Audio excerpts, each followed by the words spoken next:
김혜자가 말하는 사람에게 실망하는 순간들. 우리는 왜 사람에게 이토록 뼈저리게 실망하는가? 살다 보면 참 그런 날이 있습니다. 믿었던 사람에게 발등을 찍힌 것 같고 내가 알던 그 사람이 맞나 싶을 정도로 서운함이 파도처럼 밀려오는 날 말이죠. 그럴 때 우리는 흔히 생각합니다. 저 사람이 변했구나. 내가 사람을 잘못 보았구나 하고 상대를 원망하곤 합니다. 하지만 여러분, 잠시만 가슴에 손을 얹고 차분히 생각해 볼까요? 우리가 인간관계에서 뼈저린 실망을 느끼는 순간은 정말로 상대방이 엄청난 악당으로 변했을 때일까요? 대한민국 국민들의 마음을 울리는 배우 김혜자 선생님은 삶을 돌아보며 이런 깨달음을 남겼습니다. 살다 보면 저 사람 마음에 들고 싶고 상대가 나를 좋아해 줬으면 하는 생각이 들 때가 있다. 하지만 많이 사랑하는 만큼 많이 실망하게 돼서 많이 미워하게 된다. 죽고 못 살던 연인은 헤어지고 나면 우연히 마주치는 것도 껄끄러워하지만 종종 만나던 친구는 시간이 흘러도 종종 생각나고 만나게 된다. 사랑도 미움도 적당한 것이 좋다. 이 짧은 말 속에 인간관계의 모든 본질이 담겨 있습니다. 우리가 사람에게 실망하는 진짜 이유는 상대방의 배신 때문이 아닙니다. 그저 내 마음이 혼자 너무 멀리 앞서가서 상대방에게 너무 많은 기대를 걸었을 때 딱 그 타이밍에 마음의 구멍이 뚫리는 겁니다.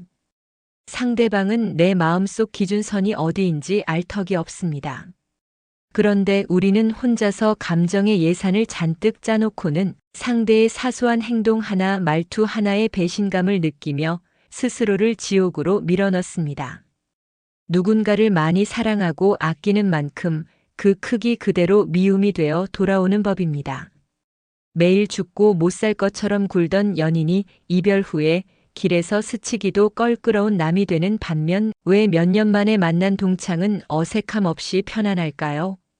오늘 영상에서는 상처받지 않는 인간관계를 만드는 아주 현실적이고 구체적인 7가지 비밀을 풀어드립니다. 이 중 하나라도 실천하신다면 내일부터 사람 때문에 밤잠 설치는 일은 완전히 사라질 것입니다. 마음속 거래를 멈추고 기대치를 조절하는 법. 첫 번째로 우리가 멈춰야 할 것은 바로 내가 이만큼 해줬으니 너도라는 마음속 거래입니다. 사람들이 인간관계에서 서운함을 느끼는 가장 큰 이유는 자기가 베푼 만큼 상대방도 똑같이 보답해 줄 것이라고 굳게 믿기 때문입니다. 주위를 둘러보세요. 내가 저번에 밥을 샀으니까 이번엔 걔가 사겠지? 내가 먼저 연락을 3번이나 했으니 이번엔 자기가 먼저 해야 하는 거 아닌가? 이런 생각 한 번쯤 해보지 않으셨나요? 특히 나이가 들수록 이런 서운함은 깊어집니다. 친구 생일을 잊지 않고 기프티콘이라도 챙겨줬는데 내 생일엔 단톡방에서 조용히 넘어가는 친구를 보면 마음이 쿵 내려앉습니다. 내가 지를 어떻게 생각했는데 하는 배신감이 들죠. 하지만 냉정하게 말해서 타인의 행동은 내 통제 권한 밖의 영역입니다. 마음대로 바꿀 수 있는 게 아니라는 뜻입니다. 기대치가 높을수록 사소한 행동에도 큰 배신감을 느끼게 되며 이는 결국 상대를 미워하는 마음으로 이어집니다. 인간관계를 편하게 유지하기 위해서는 상대방이 변하기를 바라는 대신 내 마음속 기대치를 바닥까지 낮추는 연습을 먼저 해야 합니다. 두 번째는 내 감정을 한 사람에게 모두 쏟아붓지 않는 것입니다. 특정인 한두 명에게 나의 모든 인간관계 욕구를 집중시키는 것은 실망감을 키우는 가장 빠른 지름길입니다. 돈을 투자할 때 위험을 줄이기 위해 여러 곳에 나누어 넣듯이 인간관계 역시 여러 갈래로 나누어 두는 포트폴리오가 필요합니다. 속 깊은 고민을 나누는 친구, 가볍게 등산이나 낚시 같은 취미 생활만 같이 하는 모임 회원, 직장에서 일 이야기를 나누는 동료 등으로 관계의 목적을 명확히 나누어 보세요. 많은 분이 실수하는 게 있습니다. 동네 운동 모임에서 만난 친구에게 내 인생의 깊은 철학이나 가정사까지 전부 공감해 주기를 바라는 것입니다. 상대는 그저 가볍게 운동하고 웃으러 나온 것뿐인데 말이죠. 이렇게 관계에 따라 기대하는 바를 쪼개어두면 한 사람에게 서서히 서운한 일이 생기더라도 내 인생 전체의 인간관계가 통째로 흔들리는 큰 상처를 막을 수 있습니다. 그렇다면 내 마음을 다치지 않게 하면서도 상대에게 호의를 베풀 수 있는 구체적인 행동 매뉴얼은 없을까요?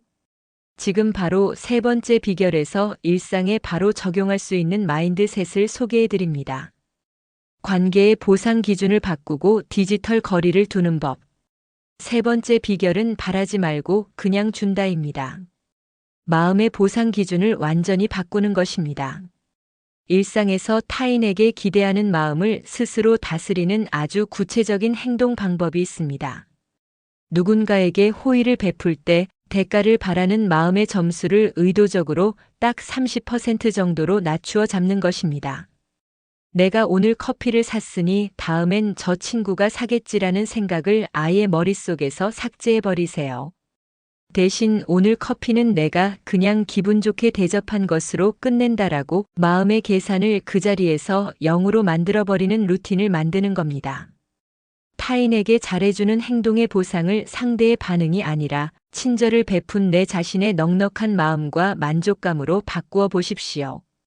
그러면 상대방이 무심하게 고맙다는 말 한마디 없이 넘어가더라도 상처받거나 미워하는 일이 자연스럽게 줄어듭니다.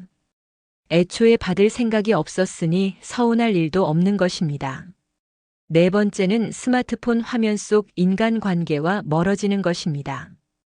현대인들이 인간관계에서 느끼는 스트레스의 80%는 사실 이 작은 스마트폰 화면을 들여다볼 때 생깁니다.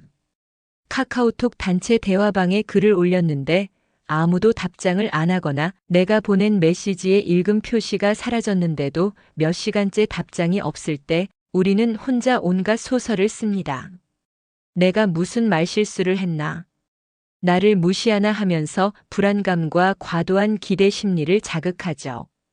이를 차단하기 위해 단체 대화방이나 메신저 알림을 특정 시간 동안 꺼두는 디지털 거리두기가 반드시 필요합니다. 몇 달 동안 한 번도 말하지 않고 스트레스만 주는 대화방은 조용히 나오세요.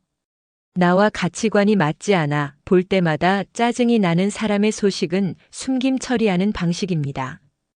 스마트폰을 통한 소통 횟수를 스스로 조절하면 타인의 시선에서 벗어나 내 진짜 삶에 집중하기가 훨씬 수월해집니다. 혼자만의 힘으로 마음을 채우고 날씨처럼 받아들이기. 다섯 번째 비결은 혼자 보내는 시간을 즐겁게 채우는 것입니다.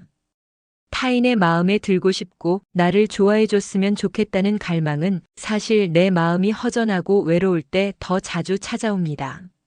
내가 텅 비어 있으니까 남의 온기로 채우려고 하는 것이죠. 타인에게서 인정과 사랑을 구하려는 욕구를 멈추기 위해서는 혼자 보내는 시간을 완전하게 즐기는 연습이 필요합니다.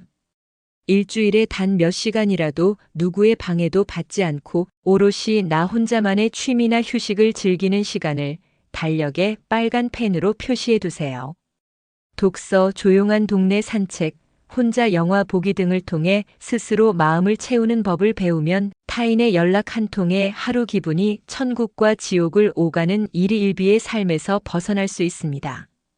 내가 내 삶에 만족하고 있을 때 타인은 내 삶을 흔드는 무서운 존재가 아니라 그저 가끔 만나면 반가운 편안한 존재가 됩니다.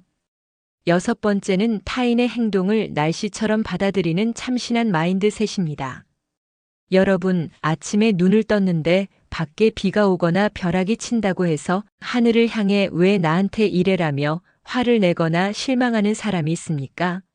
없습니다. 왜냐하면 날씨는 내 통제 권한 밖의 영역이라는 것을 누구나 알기 때문입니다. 그냥 우산을 쓰거나 집에 머물면 그만이죠. 인간관계도 똑같습니다. 상대방이 갑자기 까칠하게 굴거나 약속을 당일에 핑계를 대며 취소할 때 이를 나를 무시해서 하는 공격이나 배신으로 해석하면 내 마음의 방어선이 무너집니다. 대신 이렇게 생각하세요. 아, 오늘 저 사람의 마음 날씨는 흐림이구나. 천둥 번개가 치는구나. 나라는 존재와 상대의 행동을 철저하게 분리해야 합니다. 타인의 감정과 태도는 내가 바꿀 수 없는 기후와 같습니다. 이를 인정하는 순간 내 감정이 타인의 기분에 휩쓸려 흙탕물이 되는 현상을 원천 차단할 수 있습니다. 이제 마지막 7번째와 가장 중요한 핵심주의 사항이 남아 있습니다. 흔히 사람들이 관계의 유통기한이라는 말을 들으면 차갑고 서글프게 느끼지만 이것을 인정해야만 진정한 자유가 찾아옵니다. 대체 왜 그럴까요? 관계의 유통기한을 인정하고 나만의 대피소를 만드는 법. 7번째는 바로 관계의 유통기한을 유연하게 인정하는 것입니다. 모든 인간 관계가 평생 영원할 것이라는 환상을 버리는 것만으로도 우리가 안고 사는 실망감의 90%는 사라집니다. 학창 시절에는 매일 붙어 다니며 비밀을 공유하고 평생 갈 것 같았던 친구도 시간이 흐르면 변합니다. 직장이 달라지고 결혼 여부가 갈리고 사는 형편이 달라지면 자연스럽게 대화가 통하지 않고 멀어지기 마련입니다. 그럴 때 멀어지는 관계를 억지로 붙잡으려고 애쓰거나 너 많이 변했다라며 상대를 원망할 필요가 전혀 없습니다. 그 사람과 내가 가장 잘 맞았던 인생의 아름다운 한 시기가 자연스럽게 끝났음을 팩트로서 수용하는 유연함이 필요합니다. 마치 유통기한이 지난 음식을 아깝지만 미련 없이 정리하듯 서로의 삶의 궤적이 달라졌음을 인정하고 흘려보낼 줄 알아야 합니다. 그래야 지금 내 곁에 있는 새로운 사람들에게 집중할 수 있는 마음의 여유 자리가 생깁니다. 그리고 마지막으로 나만의 힐링 루틴, 즉 마음 대피소를 반드시 만들어 두어야 합니다. 사람에게 실망해 마음이 피를 흘릴 때 즉시 도망쳐서 치유할 수 있는 나만의 비밀 공간이나 매뉴얼이 있나요? 많은 사람이 사람에게 받은 상처를 또 다른 사람을 만나 술을 마시거나 수다를 떨며 풀려고 합니다. 하지만 이건 아주 위험합니다. 오히려 그 자리에서 또 다른 말실수나 오해가 생겨 상처가 골마 터지기 쉽거든요. 인간관계가 피로해질 때 즉시 발동할 수 있는 1인 전용 매뉴얼을 만드세요. 예를 들면 이런 것입니다. 내가 좋아하는 조용한 단골 카페의 구석 자리에 가기. 스마트폰을 비행기 모드로 해두고 좋아하는 음악을 들으며 무작정 1시간 걷기. 이어폰을 끼고 백소음이 가득한 도서관에 앉아 평소 읽고 싶었던 책 읽기. 철저히 혼자만의 힘으로 감정을 회복하는 루틴입니다. 사람이라는 외부 요인에 내 행복의 열쇠를 맡기지 않고 언제든 스스로를 위로할 수 있는 대피소가 있을 때 우리는 인간관계의 예측 불가능한 파도 속에서도 내 마음을 안전하게 지켜낼 수 있습니다. 여러분, 오늘 제가 말씀드린 인간관계의 거리두기는 사람들을 차갑게 대하거나 마음의 문을 완전히 닫아 걸고 외톨이가 되라는 뜻이 결코 아닙니다.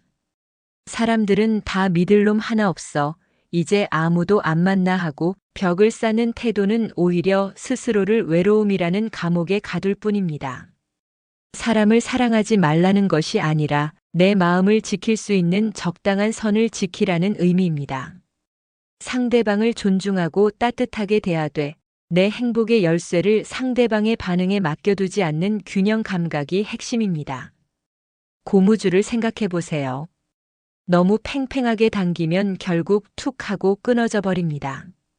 그렇다고 너무 놔버리면 스르륵 풀려 아무 쓸모가 없어지죠. 인간관계도 이 고무줄과 같습니다. 너무 집착하지도 그렇다고 완전히 등 돌리지도 않은 채 언제든 종종 만나 웃으며 차 한 잔 마실 수 있는 느슨하면서도 단단한 연결고리를 유지하는 것. 그것이 장기적으로 내 마음의 평화를 지키는 가장 확실한 생존 전략입니다. 오늘부터 내 마음속 계산기를 끄고 타인을 날씨처럼 바라보며 나만의 대피소에서 마음을 채워보시는 건 어떨까요? 여러분의 삶이 타인의 손에 흔들리지 않고 오롯이 당신의 평온함으로 가득 차길 진심으로 응원합니다. 오늘 영상이 여러분의 지친 마음에 작은 위로가 되었다면 구독과 좋아요 부탁드립니다. 인생은 그대 편입니다.